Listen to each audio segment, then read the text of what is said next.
As I've said, I have a lot of things to share with you. Unang-una, my own company, I don't know if I shared this with you, the ABM International Consultancy. It's on our 4th month here in Davao City. Despite of the fact that we are not making money as of the moment, but still I am very much fulfilled. No? Hindi kami pinapabayaan ng Diyos kahit paano, kahit everyday, puro labas, but that is part of business. No? And I know that the direction of my business is for His greater glory. No? As I'm always emphasize with my staff that I am a businessman with a heart. I am a businessman with a heart. So, anything for His glory, we will do for Him. No? Ang kagandahan nito, from the ABM International Consultancy, let's sprout ang tinatawag namin Beautiful Heart Foundation, which I organized and established and was registered in the Securities and Exchange Commission last December 19. What is the Beautiful Heart Foundation all about? No? During the singing, meron din, change my heart, oh God. No? Meron tayo yan, di ba? Hopefully, we're changing our hearts to become beautiful hearts. Right? What are our causes of Beautiful Heart Foundation? I have an acronym para madaling tandaan, no? Courage. C would stand for care for the elderly, the sick, and the dying. So, being a medical doctor, that is my #1 trust. No? To care for the sick, the elderly, and the dying. No? Very self-explanatory. We have already conducted 2 medical outreach at free clinics in Mindanao. One was in Gihing, Hagonoy, Davao del Sur, no, in October 1. And another one was in Barangay Libi, Balapatan, Sarangani Province. No? So we were able to distribute free medicines, and we were able to look at the different illnesses in that area. At the same time, we distributed kind of a livelihood program in those areas. No? We had this, what we call a drug retailership program in the barangay. We chose poor families in the area who have the sense of responsibility of doing business, small-scale business, no? Entrepreneurial skills, by giving them worth 4,000 to 5,000 worth of medicine in the barangay. There are no drugstores.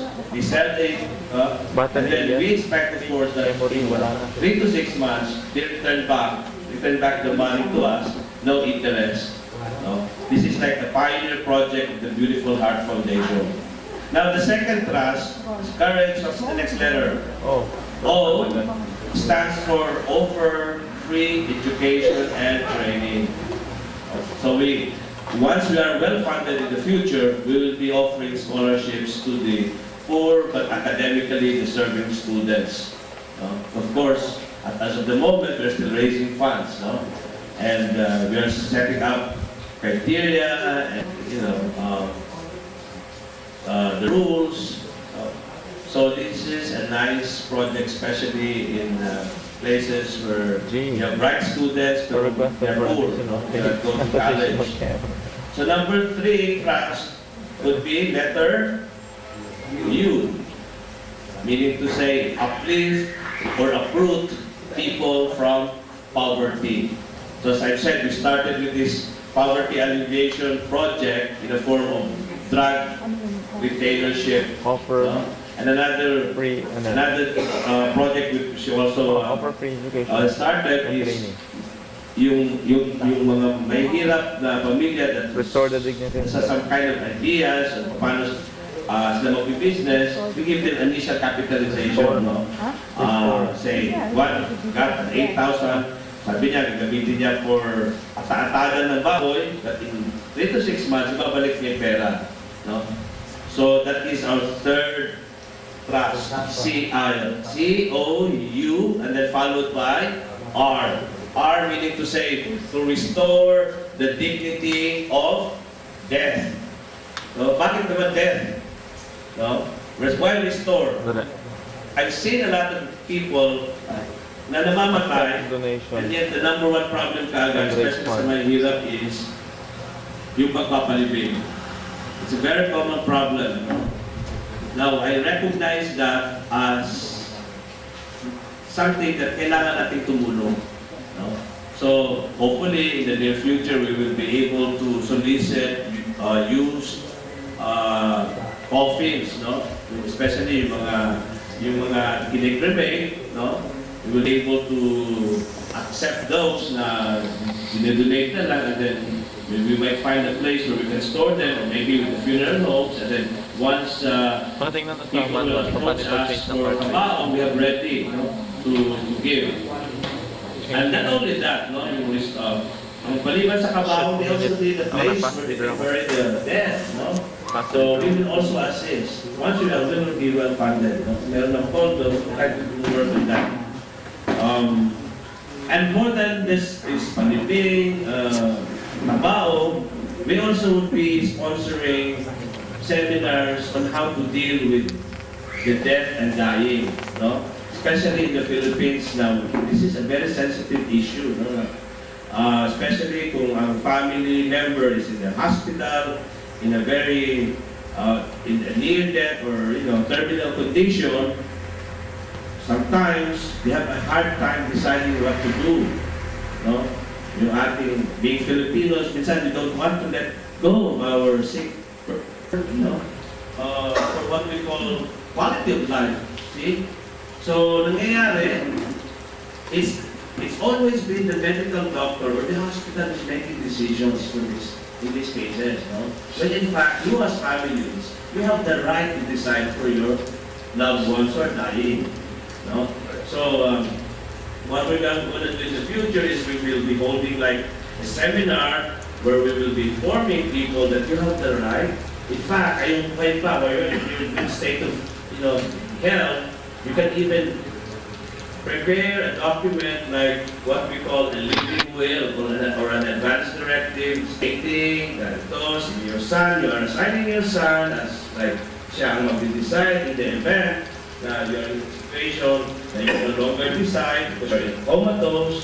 So that kind of a living will or trust, no? Na based na sabi na lalagay doon na in the event that I am no longer especially say 80 or 100 years old, there's no more quality of life, I will not allow any life support system hooked into myself. So alam na doktor ngayon, there's no more need. No? The problem here is because medical practitioners and hospitals will always insist, habang may buhay, may pag-asa. Pero who will pay the bills after that? See? Useless. So we have to accept the fact that we die. Right? So there's dignity in death. There is dignity in death. Maging mawawala ang dignity of death, kung sakaling halos mamamatay ka na, talagang pinutusukan ka pa ng kung ano-ano sa katawan mo. See? So let us approach death in a very dignified manner. No?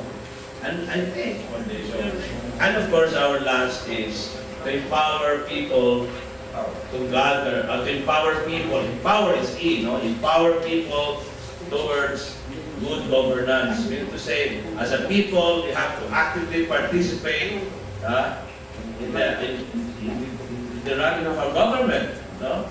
Kailangan, we will be serving as watchdog. We know what is right, we know what is wrong, we have a stand, we are against corruption. See? No? Because we are the government.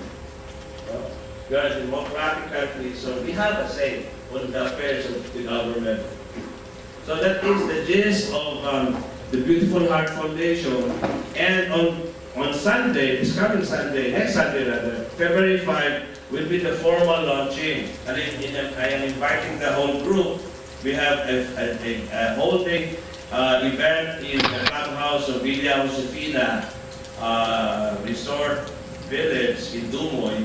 There's a nice clubhouse inside the resort where you can join with us. The idea here is it's nice if you can also bring a dish to share, because it's a spirit of sharing, We will, of course, there's already food, but if you can bring something for us to share, So you're welcome to go there, and we start at 8 o'clock. We will have the motorcade going to the resort, and then 9 o'clock there's a Holy Mass, so you can join with us in the Holy Mass, and after that we start the event. This will last until 3 o'clock, 4 o'clock in the afternoon, so may lunch, may snack, may swimming pool doon, so bring along your family members, but just remember also bring a dish. And